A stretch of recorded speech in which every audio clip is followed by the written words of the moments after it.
दोस्तों नमस्कार। आज मेरे हाथ में एक पुस्तक है जिसका नाम है नया रास्ता और इसकी लेखिका हैं सुषमा अग्रवाल जी। अब मैं इस पुस्तक को आपके सामने प्रस्तुत करने जा रहा हूँ, यानी कि मैं इस पुस्तक को पढ़ूंगा और आपको इसके बारे में जानकारी दूंगा।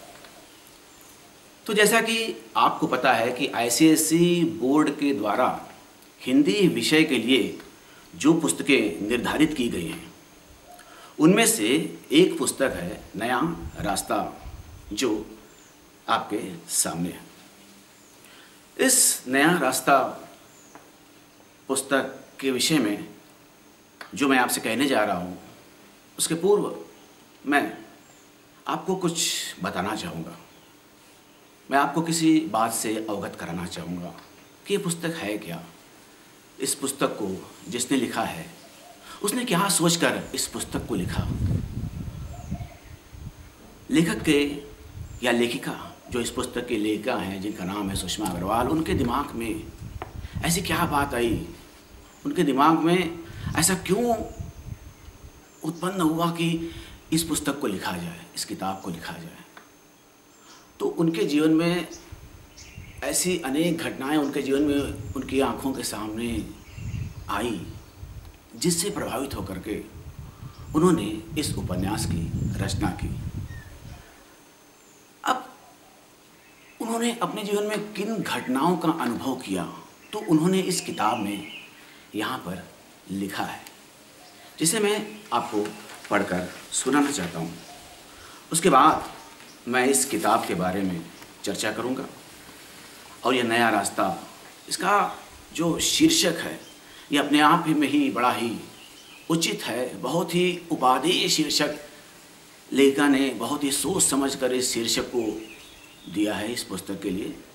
तो ये शीर्षक क्यों दिया ये आपको धीरे धीरे पता चल जाएगा। और ये आपके आईसीएसई की परीक्षा के लिए ये बहुत ही अनिवार्य है कि हमको ये पता होना चाहिए कि किसी पाठ को या किसी किताब को जो शीर्षक दिया गया है वो शीर्षक क्यों दिया गया है, उसका क्या औचित्य है, उसकी क्या उपादेयता है, वो कितना सार्थक है शीर्षक उस पाठ के लिए या उस किताब के लिए। यहाँ मैं आपके समक्ष किसी एक पाठ की चर्चा नहीं कर रहा हूँ, कोई एक पाठ नहीं पढ़ने जा रहा हूँ, मैं एक पूरा उपन्यास आपके सामने ये प्रस्तुत करने जा रहा हूँ। तो आइए लेखिका ने क्या लिखा है और ऐसी कौन सी बात उनके दिमाग में आई जिससे प्रेरित होकर के उन्होंने इस उपन्यास की रचना करने का निर्णय लिया। तो आइए मैं आपको उनके अनुभव बताता हूँ जो उन्होंने यहाँ पर लिखे हैं। एक दिन समाचार पत्र पढ़ते पढ़ते मेरी नज़रें अचानक उस समाचार की ओर आकर्षित हो गई जिसमें लिखा था कि एक युवती ने आत्महत्या कर ली। पूर्ण वृत्तांत पढ़ने पर ज्ञात हुआ कि उस युवती के माता पिता दहेज देने में असमर्थ थे। उस असमर्थता के कारण घर का वातावरण तनावपूर्ण हो गया था। युवती व उसके माता पिता की मानसिक शांति भंग हो रही थी। घर के तनावपूर्ण वातावरण से त्रस्त उसने अपने माता पिता को मानसिक तनाव से मुक्त करने के लिए जानते हैं क्या किया? आत्महत्या कर ली। उसने आत्महत्या कर ली। इस समाचार से मेरा हृदय चित्कार कर उठा। दहेज के कारण एक युवती को आत्महत्या के लिए विवश होना पड़ा। शास्त्रों में कहा गया है कि मानव जीवन लाखों योनियों के बाद मिलता है। ईश्वर की इस अमूल्य देन जीवन को इस प्रकार नष्ट कर देने के लिए क्या हमारा समाज उत्तरदायी नहीं है? सामाजिक रूढ़ियां, पौराणिक परंपराएं सब मनुष्य के बनाए हुए ही तो हैं। दहेज प्रथा भी तो समाज में मानव की ही देन है। प्राचीन काल में माता पिता अपनी पुत्री का घर बसाने के लिए उसे अपनी इच्छानुसार कुछ घरेलू सामान व धन देते थे, किंतु धीरे धीरे इस प्रथा ने उग्र रूप धारण कर लिया। अब दहेज लड़की के माता पिता की अपनी इच्छानुसार नहीं, वरन वर पक्ष की इच्छानुसार देना पड़ता है। प्रत्येक माता पिता की इतनी सामर्थ्य नहीं होती कि वे वर पक्ष की प्रत्येक इच्छा की पूर्ति कर सकें। दहेज के अभाव में युवा पुत्री को कुंवारी बैठी देखकर घर का वातावरण तनावपूर्ण हो उठता है। ऐसे वातावरण में जब युवती अपना मानसिक संतुलन खो बैठती है, तभी वह आत्महत्या करने के लिए विवश हो जाती है। दोस्तों, विवश हो जाती है। प्रश्न ये है कि वह नारी जो पूज्य थी, समाज में जिसे सम्मान की दृष्टि से देखा जाता था, आज जीवित क्यों जलाई जा रही है? संभवतः उसके लिए पुरुष वर्ग तो दोषी है ही, नारी में भी नव चेतना व जागृति का अभाव है। युवावस्था में प्रत्येक नवयुवती आकर्षक व रंग बिरंगे सपने सजोती है, परंतु न जाने कितनी युवतियां सपने देखने से पहले ही आत्महत्या करने के लिए विवश कर दी जाती हैं।